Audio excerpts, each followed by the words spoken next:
Hey, my name's Otis Gray, and you're listening to Sleepy.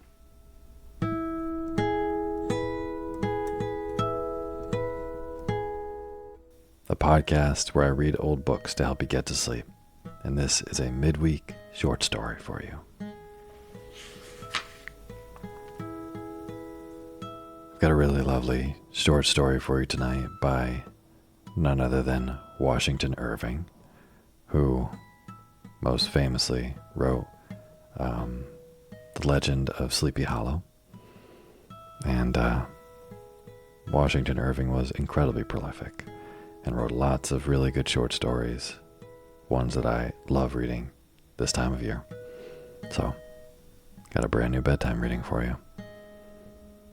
And before we get to the bedtime reading, I just want to profoundly thank all of our patrons on patreon.com, which is a website where you can pledge a couple bucks for an ad-free version of the show and also directly become a part of making it. If you are a part of making the show and you donate on Patreon, thank you so much. It really, really means a lot. So thank you. And if you're not a patron and you'd like to be, you can do that. And you can do that by going to patreon.com/sleepyradio and donating even $1 a month. Like I said, at $2 a month, you get access to our ad-free version of the show. At $5, you get access to the poetry feed. But even $1, that's what most people give. And it really, really means a lot to me. And no matter how much you donate, I will read your name on the opening credits of the next show after you do. So, if you would like to be a part of making this show, you can do that by going to patreon.com/sleepyradio. Thank you. And as always, the music you're hearing is by my good friend James Lepkowski, and the cover art for Sleepy is by Gracie Kanan.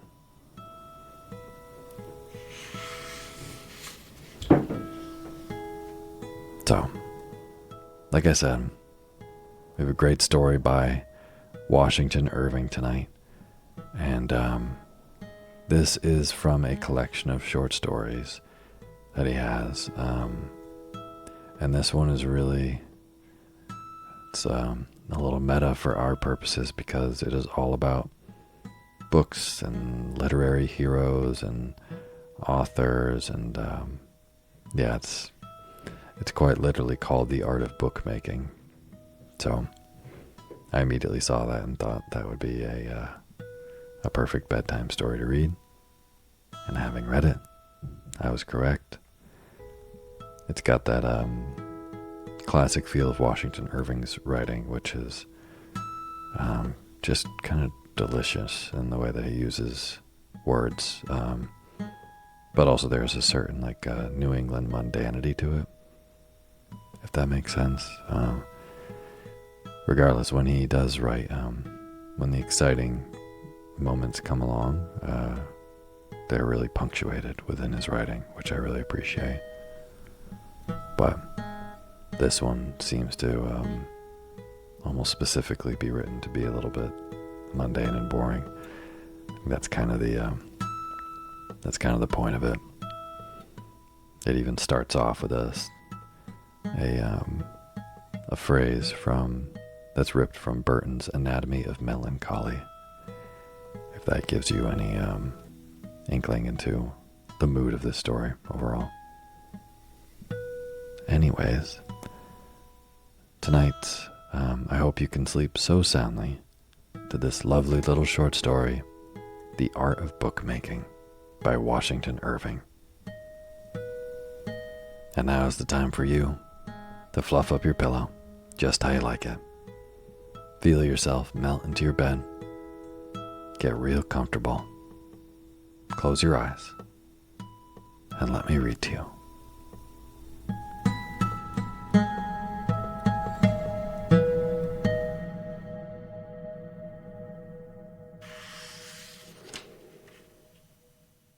The Art of Bookmaking. If that severe doom of Synesius be true. It is a greater offense to steal dead man's labor than their clothes. What shall become of most writers? Burton's Anatomy of Melancholy. I have often wondered at the extreme fecundity of the press, and how it comes to pass that so many heads, on which nature seems to have inflicted the curse of barrenness, should teem with voluminous productions. As a man travels on, however, in the journey of life, his objections of wonder daily diminish, and he is continually finding out some very simple cause for some great matter of marvel. Thus have I chanced, in my peregrinations about this great metropolis, to blunder upon a scene which unfolded to me some of the mysteries of the bookmaking craft, and at once put an end to my astonishment. I was one summer's day loitering through the great saloons of the British Museum, with that listlessness which one is apt to saunter about a museum in warm weather, sometimes lolling over the glass cases of minerals, sometimes studying the hieroglyphics on an Egyptian mummy, and sometimes trying, with nearly equal success, to comprehend the allegorical paintings on the lofty ceilings. Whilst I was gazing about in this idle way, my attention was attracted to a distant door at the end of a suite of apartments. It was closed, but every now and then it would open, and some strange favored being, generally clothed in black, would steal forth and glide through the rooms without noticing any of the surrounding objects. There was an air of mystery about this that piqued my languid curiosity, and I determined to attempt the passage of that strait and to explore the unknown regions beyond. The door yielded to my hand with all that facility with which the portals of enchanted castles yield to the adventurous knight-errant. I found myself in a spacious chamber, surrounded with great cases of venerable books. Above the cases, and just under the cornice, were arranged a great number of black-looking portraits of ancient authors. About the room were placed long tables, with stands for reading and writing, at which sat many pale, studious personages, poring intently over dusty volumes, rummaging around moldy manuscripts, and taking copious notes of their contents.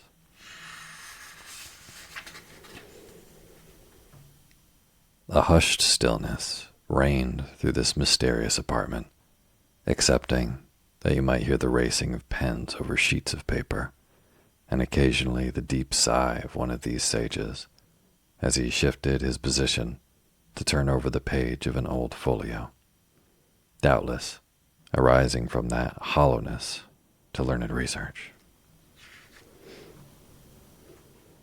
Now and then, one of these personages would write something on a small slip of paper and ring a bell, whereupon a familiar would appear, take the paper in profound silence, glide out of the room, and return shortly loaded with ponderous tomes, upon which the other would fall, tooth and nail, with famished voracity.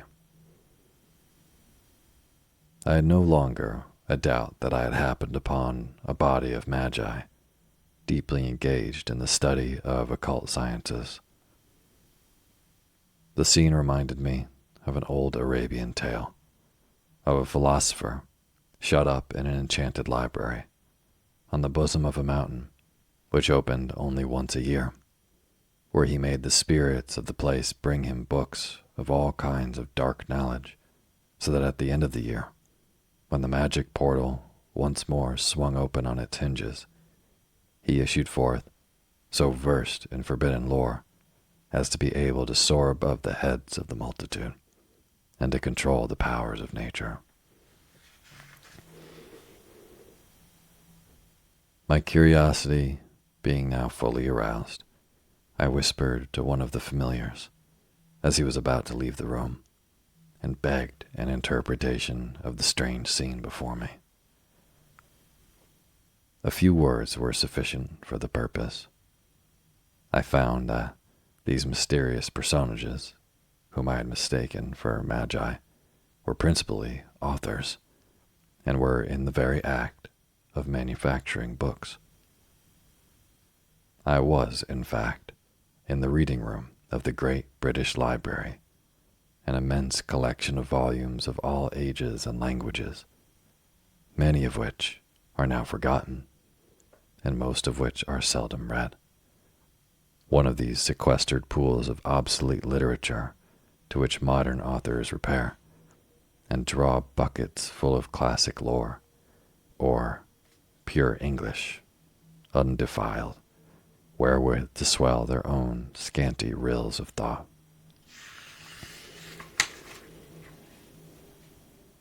Being now in possession of the secret, I sat down in a corner and watched the process of this book manufactory. I noticed one lean, bilious-looking wight, who sought none but the most worm-eaten volumes, printed in black letter. He was evidently constructing some work of profound erudition that would be purchased by every man who wished to be thought-learned, placed upon a conspicuous shelf of his library, or laid open upon his table, but never read. I observed him, now and then, draw a large fragment of biscuit out of his pocket and gnaw. Whether it was his dinner, or whether he was endeavoring to keep off the exhaustion of the stomach produced by much pondering over dry works, I leave to harder students than myself to determine. There was one dapper little gentleman in bright-colored clothes, with a chirping, gossiping expression of countenance, who had all the appearance of an author on good terms with his bookseller. After considering him attentively, I recognized in him a diligent getter-up of miscellaneous works, which bustled off well with the trade. I was curious to see how he manufactured his wares. He made more stir and show of business than any of the others, dipping into various books, fluttering over the leaves of manuscripts, taking a morsel out of one, a morsel out of another, line upon line, precept upon precept, here a little, there a little. The contents of his book seemed to be heterogeneous as those of the witch's cauldron in Macbeth.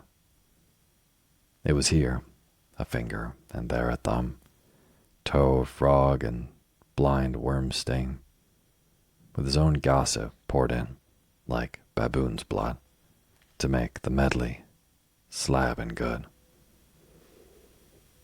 After all, thought I, may not this pilfering disposition be implanted in authors for wise purposes? May it not be the way in which Providence has taken care that the seeds of knowledge and wisdom shall be preserved from age to age, in spite of the inevitable decay of the works in which they were first produced?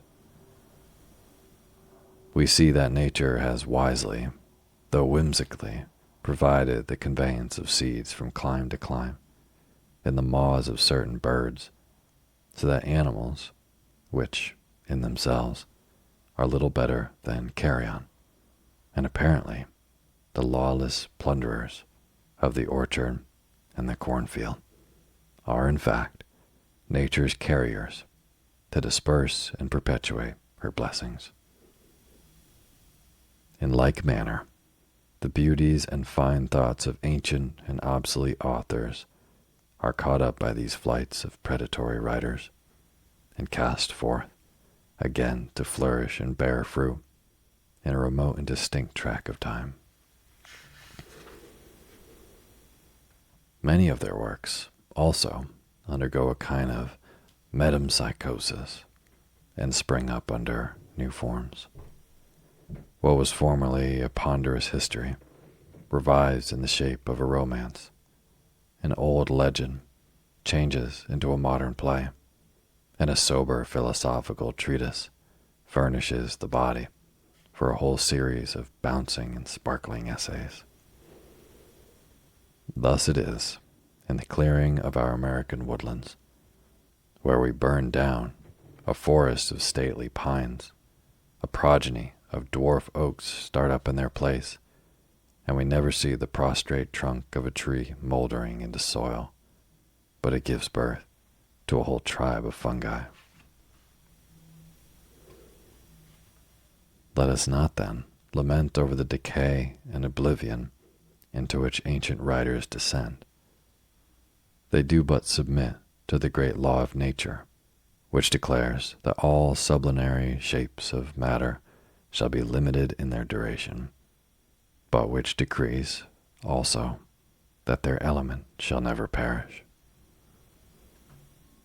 Generation after generation, both in animal and vegetable life, passes away, but the vital principle is transmitted to posterity, and the species continue to flourish. Thus, also, do authors beget authors, and having produced a numerous progeny, in a good old age they sleep with their fathers, that is to say, with the authors who preceded them, and from whom they had stolen.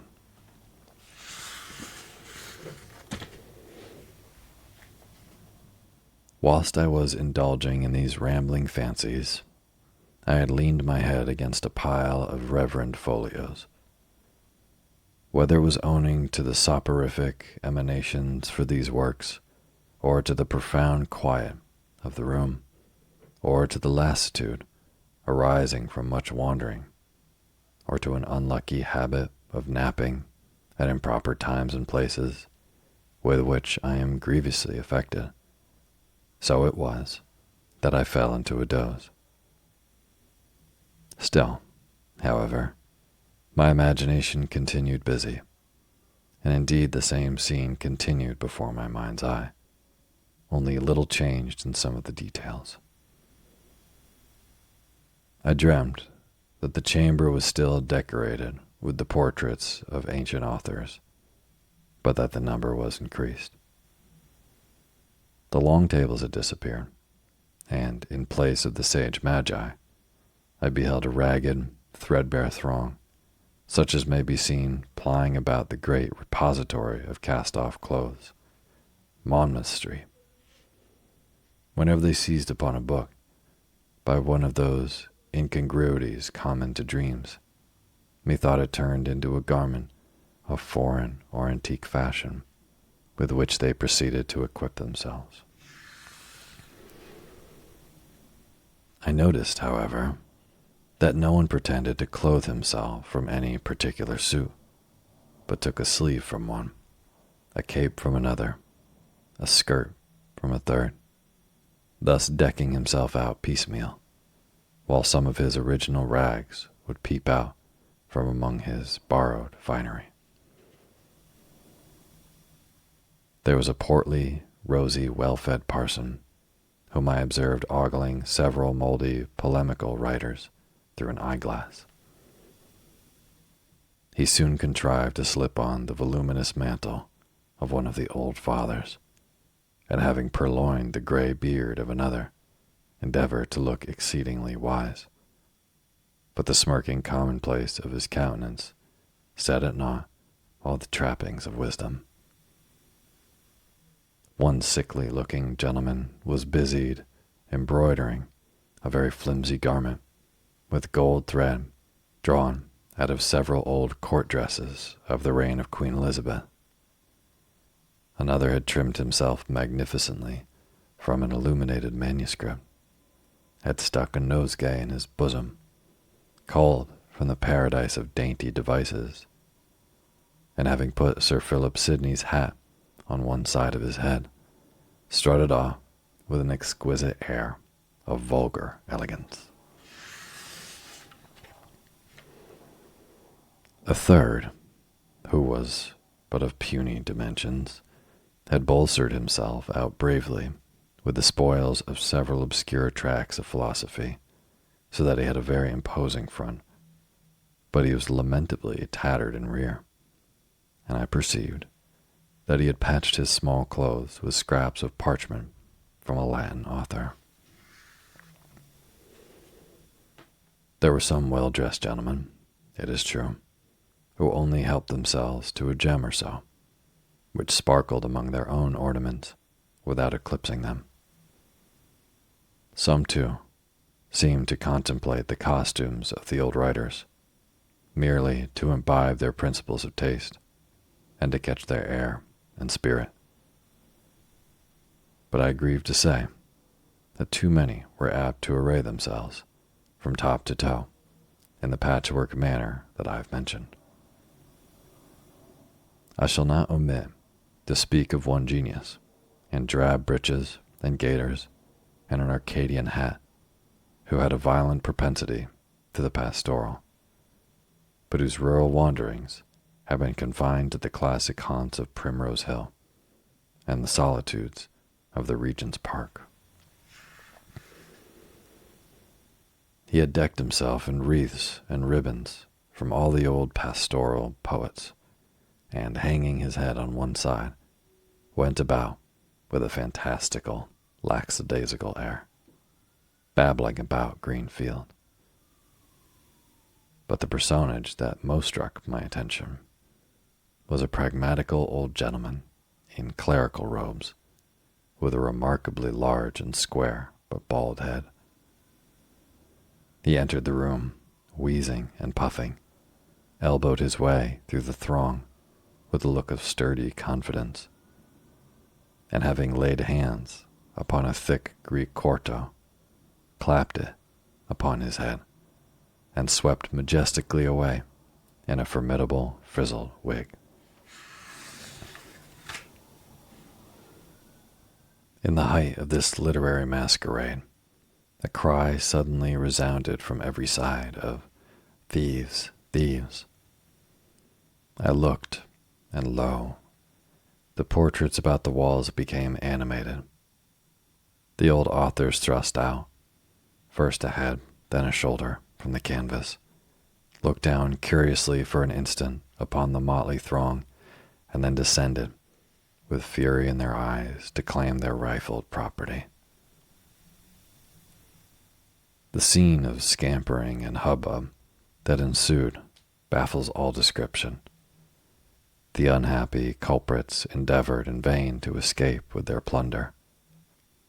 On one side might be seen half a dozen old monks stripping a modern professor. On another, there was sad devastation carried into the ranks of modern dramatic writers.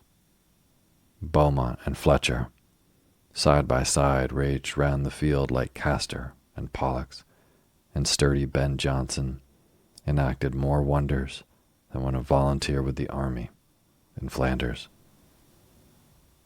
As to the dapper little compiler of Farragos, mentioned some time since, he had arrayed himself in as many patches and colors as Harlequin, and there was as fierce a contention of claimants about him as about the dead body of Patroclus.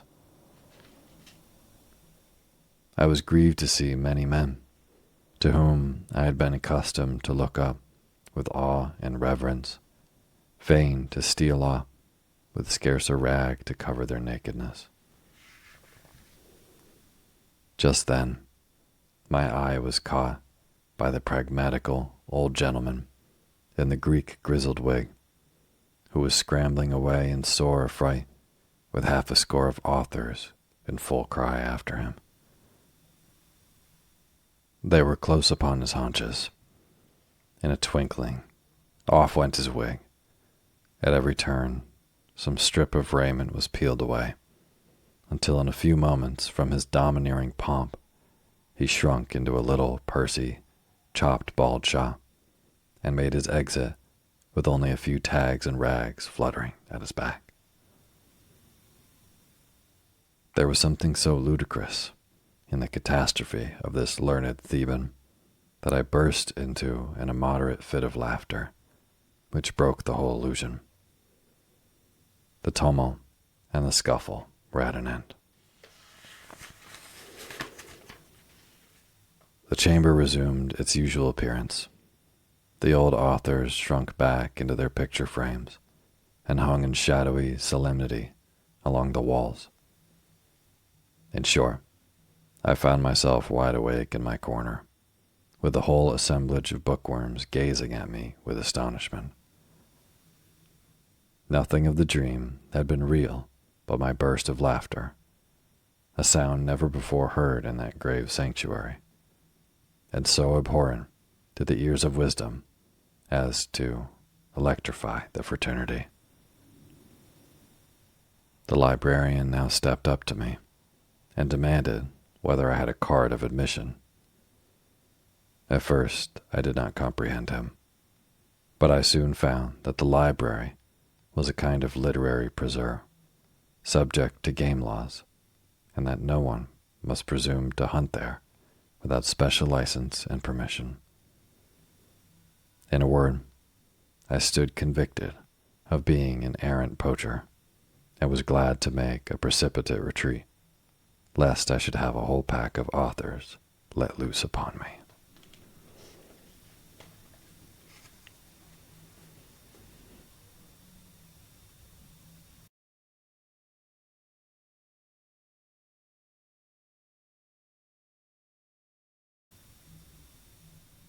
Thank you for listening to Sleepy. Good night.